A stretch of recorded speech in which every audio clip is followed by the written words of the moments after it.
Good evening. Transgender Day of Remembrance is such an important day to remember the victims of violence due to anti-transgender prejudice. And it is an important day to reflect on what must be done to prevent future tragedies, because it is unacceptable for someone to face violence or live in fear of being discriminated against simply because of their gender identity. Last month, we celebrated the 5th anniversary of the passage of the Matthew Shepard and James Byrd Jr. Hate Crimes Prevention Act, a bill I was proud to co-sponsor and help push through the Senate. This law provided important tools to the federal government for prosecuting bias-motivated violence, and was a major victory in the fight for LGBT equality because it was the first major piece of civil rights legislation protecting LGBT Americans.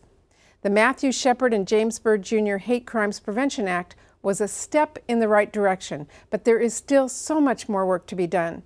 At the state level, I'm proud that Washington State has a hate crimes law that includes gender identity and sexual orientation, but 35 states do not have transgender inclusive laws. So while we honor the memory of those whose lives were lost from anti-transgender violence, we must also continue efforts to ensure every American, regardless of gender identity or the state they live in, has equal access to justice.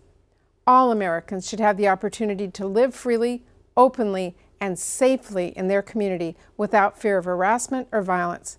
So I stand with you today to remember your family members, friends, and those in our community who have been victims of these senseless tragedies.